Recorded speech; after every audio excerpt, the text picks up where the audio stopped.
that we see in the infant, right? And we discussed briefly the idea of motor milestones, movements that we see that indicate a significant change in the central nervous system or the muscular system, the ability for the baby to control its body, okay? So, and remember that I said that in the book they call them fundamental motor skills, but think of this as rudimentary motor skills, otherwise you're going to get muddled up with our fundamental motor skills that we're assessing and looking at with the MSU chart and the TGMD, and that we'll be talking about in a couple of chapters' time. Okay.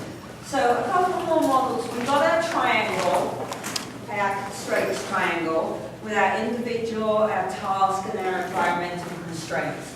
I want to give you a couple of other models that I think are useful tools.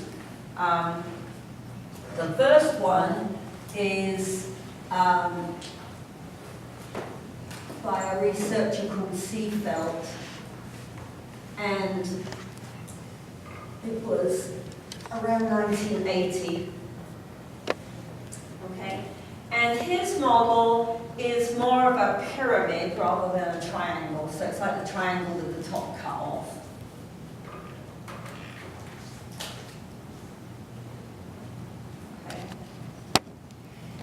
And it's layered with developmental stages of skills. All right, so the first layer here are our reflexes and like early rudimentary, so standing, walking,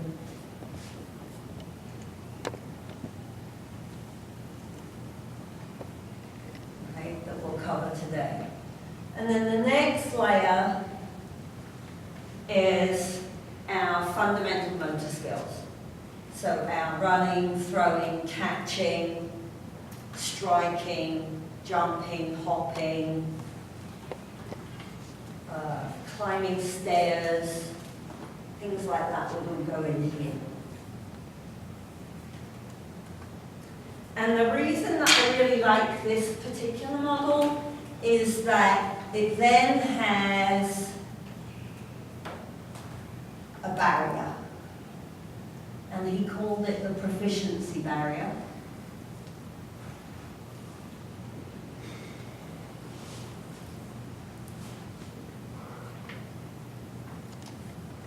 Okay. And then above the proficiency barrier, we have transitional skills,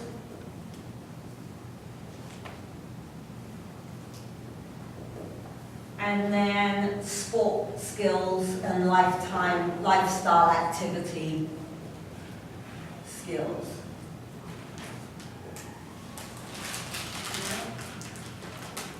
So the idea of this model is that if I want to be able to achieve any of these skills that lay in the transitional layer or in the sport or lifestyle activity type layer, so if I want to learn to downhill ski or anything like that, I have to climb over the proficiency barrier from my fundamental motor skills.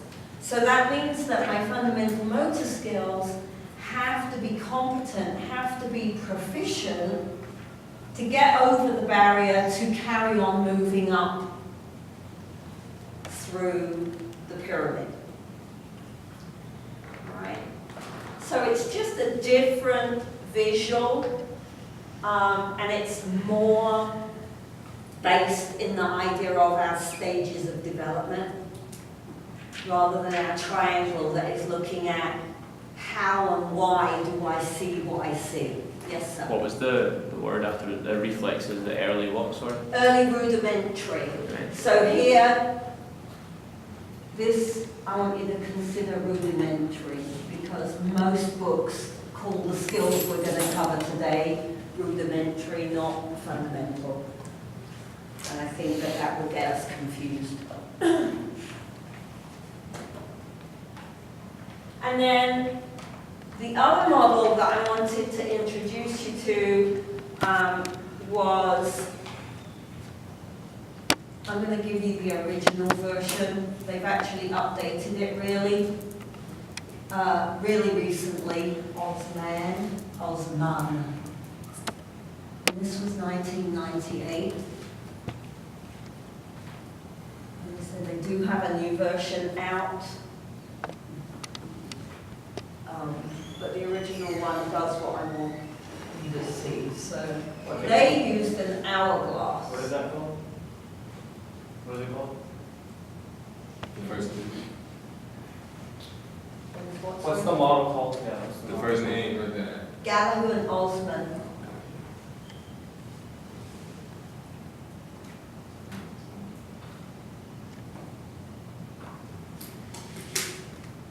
And they used an hourglass to try to show, so here's the sand falling in.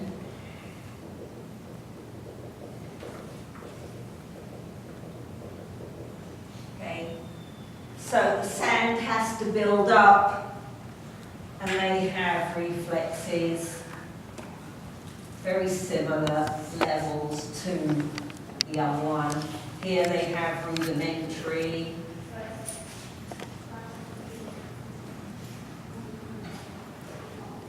Then they have fundamental. And then they start to have specialized. And the specialized kind of creeps up through here to get to the top, where I've got lifelong activities, sports skills, all those kind of more complicated type skills, all right? So the idea with this hourglass is that the sand has to fill up at every level in order to move through and achieve the specialized sports skills. All right? So these two models are very much based on our stages of development.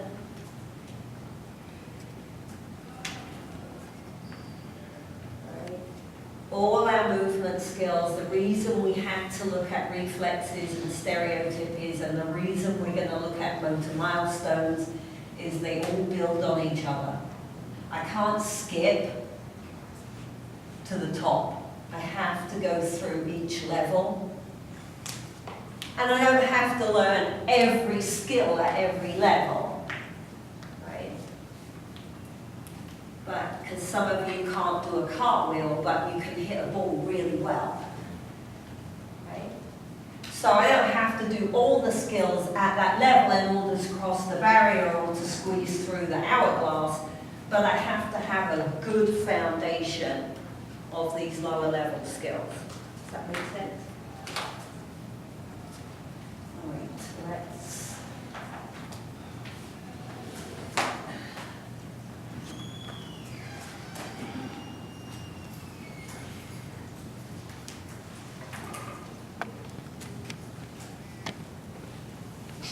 Okay, and I'm not going to be able to see the video. If I turn the light off, are you okay? Should be fine.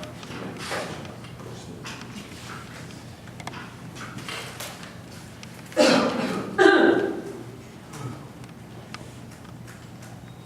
going to have to open up another one for us to watch.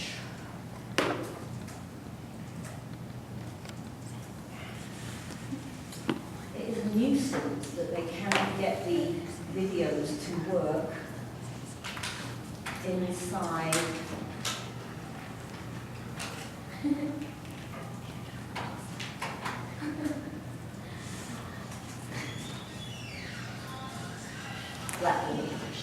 Okay, so motor milestones. So we've got these stereotypies by weeks old, the stereotypies have pretty much died down, but now I'm seeing lots of different reflex movements in response to stimuli. But we're also starting to see some voluntary movement. So the first voluntary movement is that the baby is able to start lifting its head when it's laying on its tummy. Right? And the best way to remember which way round that occurs, does it lift its head first from its back or from its tummy, is to consider the constraints involved. All right? Remember that we said, and we've got that nice diagram in the book that gives you kind of a picture of ratios. This baby's head is a very large part of its body. It's big and it's heavy. Okay? So if you consider the musculature that is used to pick the head up from lying on its back or lying on its tummy, the muscles at the back of the neck are much bigger and thicker than the ones on the front of the neck. So logically, we see the baby pick its head up from lying on its tummy first of all. Okay? This also is an important thing to pay attention to as a parent or when you're watching caregivers in the classroom, is that babies need tummy time. So we kind of went through a phase of not giving babies tummy time because people got very, very nervous about SIDS, which is sudden infant death syndrome. And for a long time, we didn't understand what was causing SIDS, and we still don't always know what are the variables that are involved in that baby dying. And so people were very worried that it was to do with the baby lying on its tummy and maybe not being, its airway not being clear, or it getting mucus on its chest and then not being able to breathe well, or something like that. So for a while, it was kind of against common practice to put the baby on its tummy. The problem is, from a motor development point of view, if the baby is lying on its back, and a cognitive development point of view, I might add, if you put the baby on its back, and it can't move its head, and all it's doing is staring at the ceiling, it's not learning very much, right? Because our motor development and our cognitive development are tightly tied together. So because the baby is on its tummy and it can start to lift its head, it starts to turn its head, starts to look at things around the room, all right? And then it starts to lift its shoulders. Remember our cephalocaudal development, all right? So the next thing we see is it gets strong enough to start pushing a little on its arms and getting its shoulders up and turning its head around and getting a better view of the room and starting to get inquisitive about what is going on in the room.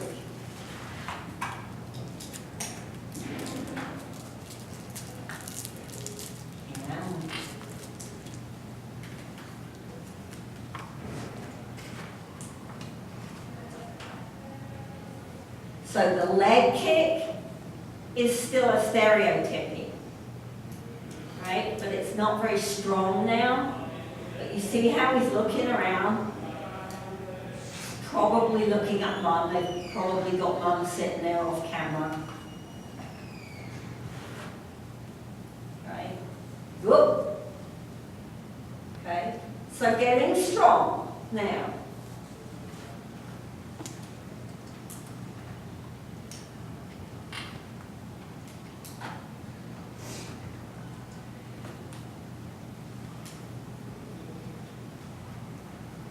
So the next milestone movement that we see is rolling over, because now they're able to move themselves from back to front get over for themselves, push up on their arms a little bit.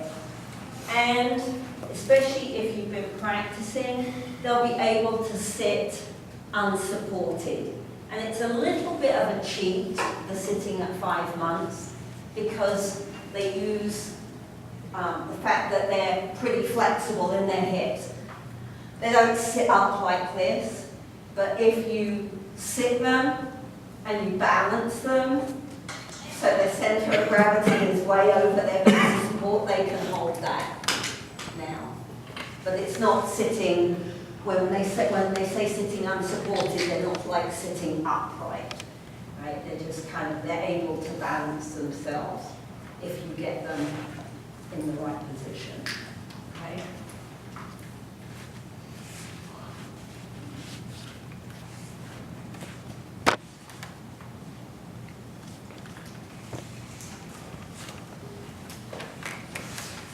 So by about 7 months,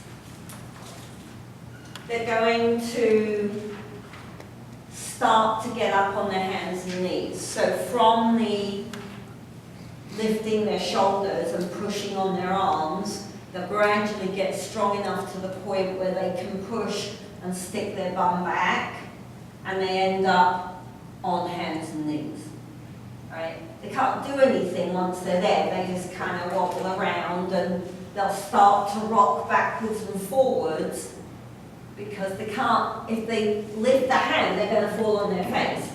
But the brain starts to kind of play with moving on their hands and knees, and rocking backwards and forwards makes their triceps and the front of their shoulders much stronger. So it's actually prepping them to start to creep on hands and knees.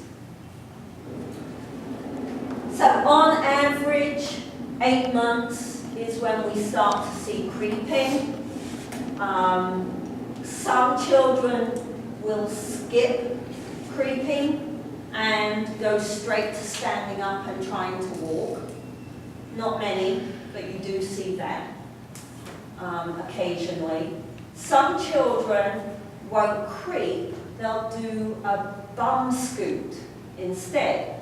So if you think about it, that's another example of environmental constraints. If I'm on my hands and knees, and I'm on a nice soft carpet, then I learn to creep. Okay? But if I'm on my hands and knees and I'm on a wooden floor or a tile floor, creeping hurts. So often what they'll do is they'll sit, and because they've got a nice big nappy on, they'll sit and they'll scoot themselves along the floor using their heels. And so they bum scoot instead of creep. It's a very efficient use of the environment. Okay?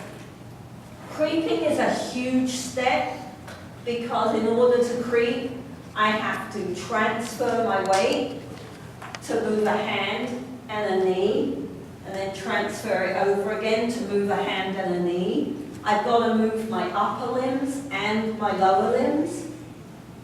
So there's lots of coordination, even though you don't think of it as being a very coordinated move. There's a lot of coordination going on for a baby brain. All right? The brain is learning how to organize and move all these bits and pieces that are stuck on its body.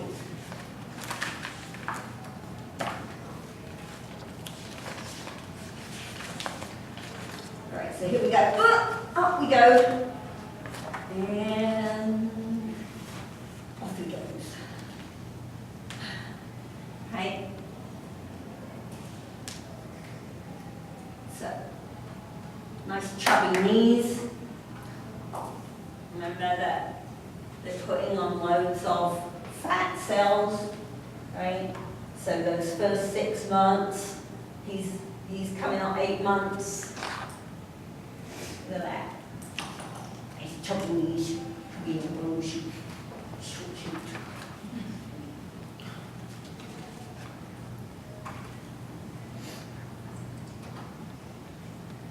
It's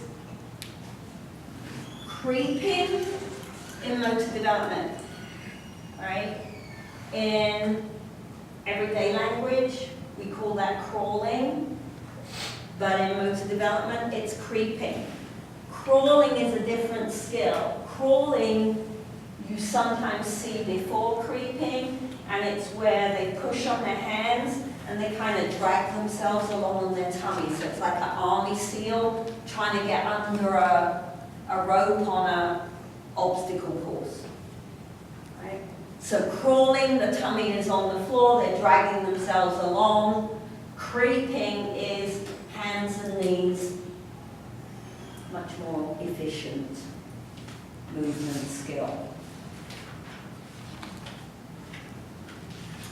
So 7, 8 months, what's next? Next is cruising, okay? So they've been plodding around. Your life is now completely wrecked.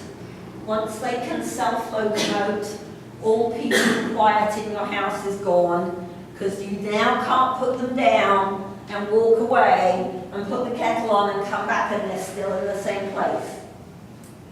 Because now they can self-locomote. So now you have to watch them all the time, right? So they get stronger and stronger, they get more and more curious, and now they want to see things that are higher up than they can see going around on their hands and knees. And so they start to pull themselves up on furniture, right? And initially, as they pull themselves up, you've got to think, they've gone from this, right, to this. Well, now, there's all this wobble stuff going on, because hip joints are the most mobile joint in the body. So they try to stand up, and now they've got to learn to control all these degrees of freedom that are going on in their hip joints. Okay? So that takes some time. So the first few times they try to stand up, they're like really, really wobbly, and then they gradually get more and more stable as they get stronger and as the brain realizes which muscles do I turn on to hold this steady. The brain has to learn which muscles it needs to use to do that. Okay?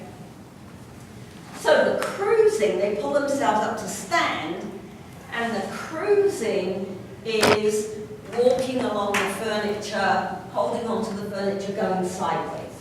Right? So they can get somewhere else to look at something. Okay? So we have rocking hands and knees, possibly army seal crawling, creeping or bum scooting, but usually creeping, right? And then cruising, and then we'll see, hopefully, some walking.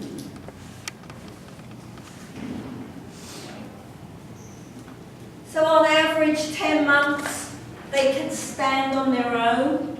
So they'll pull themselves up and then they'll start to let go and kind of test it, or you'll be holding them and you'll let go. And right? Generally the feet are very wide. They have a wide base of support, legs will be a little bit bent. Okay? And on average, it's about 12 months when they start walking without support. As I say, the range for that can be 8, 9 months up to 15, 16. Anything later than 15, 16, they're going to start running some tests, because that would be way outside the range that's considered acceptable. Okay.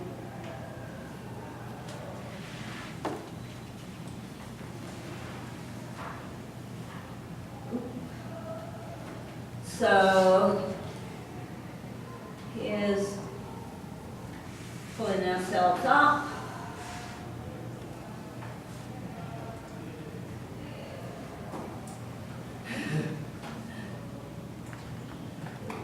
Here we go. I want that toy. I really, really want that toy.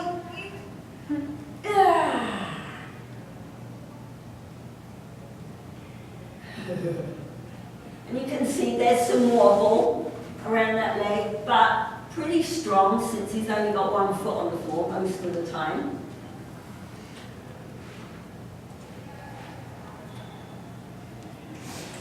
And then this baby is not 12 months.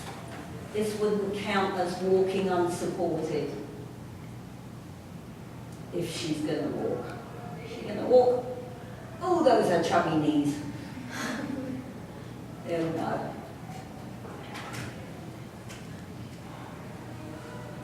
That's young. So she's probably only about 8 months, 8.5 months. She probably is close to standing on her own because those legs look pretty sturdy. But that wouldn't count as walking unaided, right? Because she's leaning on the toy.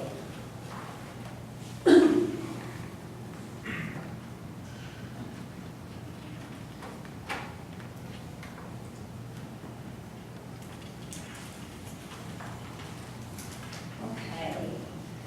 So we're going to think again about our rate limiters. Right? So this is the third time, I think, that this idea has come up. Okay. The rate limiters, remember, depending on which end of the lifespan we are. We're at the baby end of the lifespan.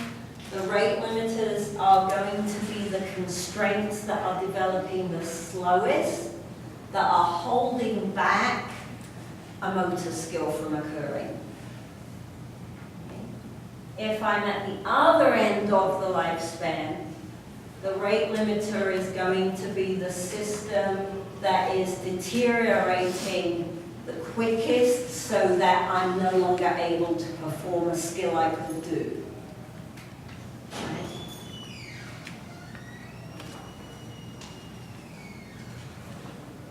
And clearly, just by looking at those film clips, you can see that when we're looking at infants, those individual constraints are rapidly changing for this child. So we've got to consider what are the constraints that impact that developmental sequence. So I'm lying on my tummy, lifting my head, then I'm pushing up, then I'm dragging myself possibly, then I'm up on my hands and knees, then I'm creeping, then I'm cruising, and then I'm standing and walking. So what constraints are changing? We've got changes in the skeletal system, we've got changes in the muscular system, we've got a lot of additional adipose tissue being laid down, so those muscles have to get strong enough to lift a leg that's now really chubby, right? Because over the next year they kind of grow out of that chubbiness, but when they first start walking, they're still that baby, right? Little chubby baby. Over the next year, they start changing and not looking like the baby. Okay. We've got other constraints that are environmental, that wouldn't be considered a rate limiter, because a rate limiter is specifically an individual constraint, but they might delay motor development. So in the United States, there's a situation that they often call first child syndrome. Right? Parents are very, very protective of the first baby.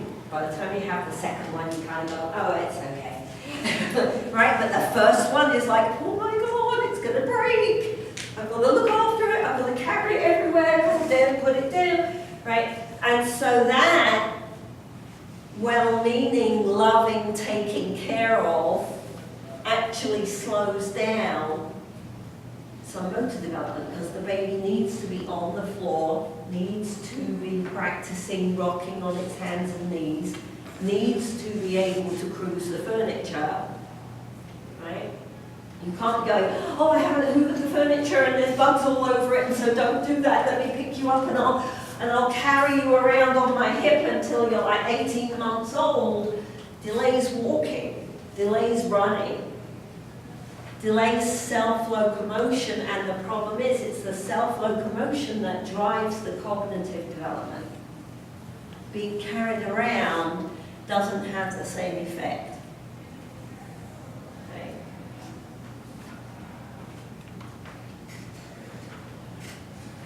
So, the rate limiters are going to be things like skeletal development, muscular development. Maybe the previous skill, if I didn't get enough practice at the previous skill, then practice, experience could become the rate limiter for the next skill occurring. Okay?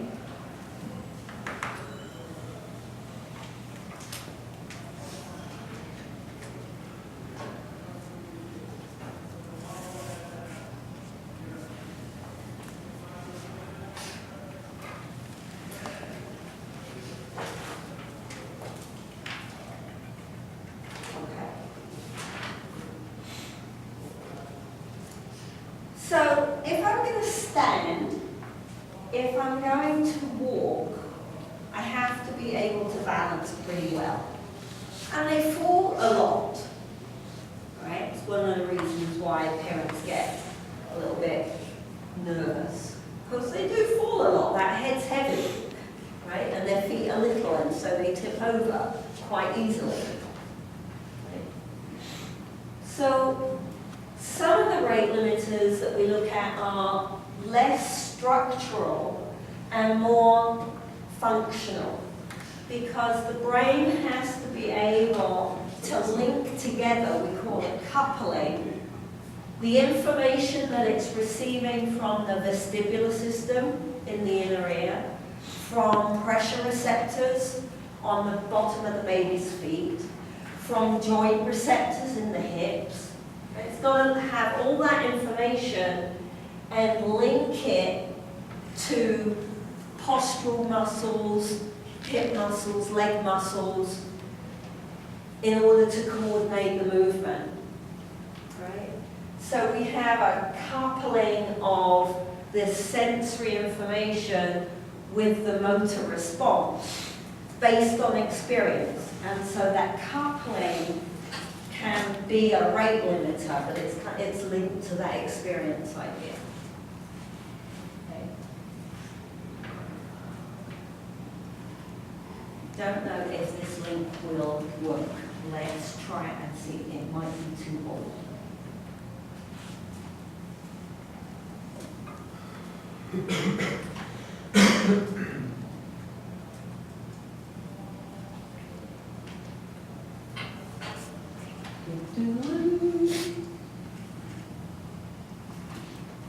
How important then is visual information in maintaining balance?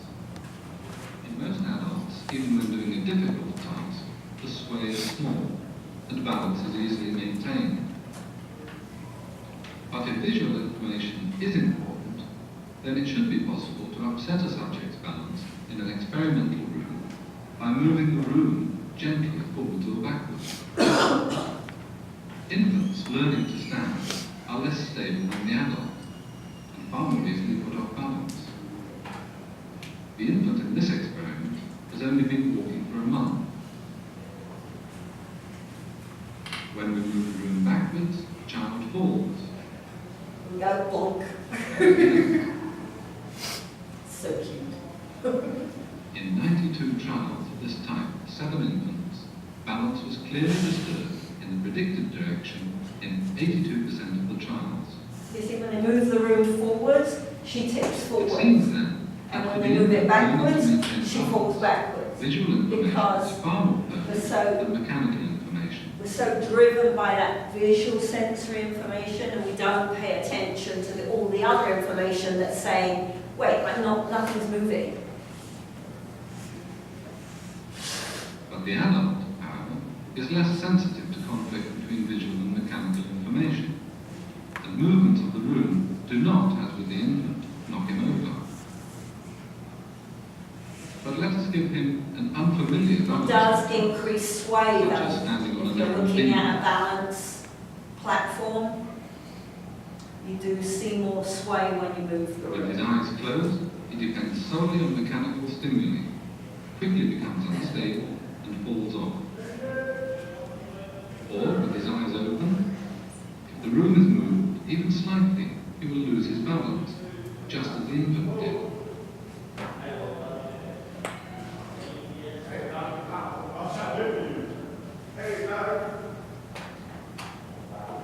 So that set of experiments is called the moving room. And there's lots of them. And they still use, that's a very old, obviously old piece of film, but they still use that protocol testing for posture and balance. Now tends to be in different populations, so they look at ADHD children or people with multiple sclerosis, things like that, but using the same paradigm there with this moving room. So that research is looking at this conflict that the brain is trying to learn between what it's being told visually. Humans are very visually dominant. We don't manage very well if we're a typical person and you take our sight away. It takes us a long time to manage. Even if you think, probably you've experienced sitting in a car next in a line of traffic and the car next to you moves and you lean forwards because it feels like you're moving, even though all the other information your brain is getting is your car didn't move and you didn't move, right? Or if you're on a plane or a train, that occurs quite a lot. Right? You're sitting on the plane, you're waiting to leave, and the plane and the deck next to you pulls out, and you're like, okay? So the baby that we looked at had only been walking for 4 weeks, 1 month. By 2 months, they're getting a little better at managing that conflict of information. And by about a year, they're a year of walking, not a year old, by about a year of walking, they're doing pretty well. They wobble a lot, but they don't fall over so often. Right? So the postural reactions are occurring sooner. Where do I adjust in order to keep my weight?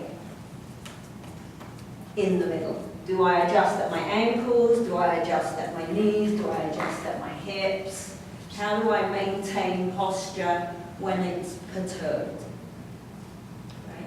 So they are getting more and more adult-like in how they manage their balance with the extra experience of walking. Okay? So their brain is learning how to manage their balance at the same time.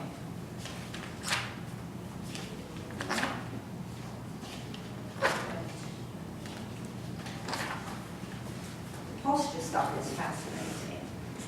Even if you put a baby that isn't walking, hasn't self-locomoted, in a high chair in the room, and you move the wall, they tip in their chair, forward and backward. It's really interesting.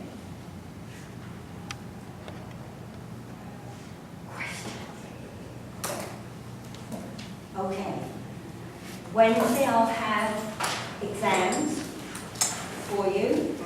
Okay. Wednesday morning we will go over the playground binder. Remember, so have a look at that tomorrow if you've got any questions, because it's due on Monday, I think.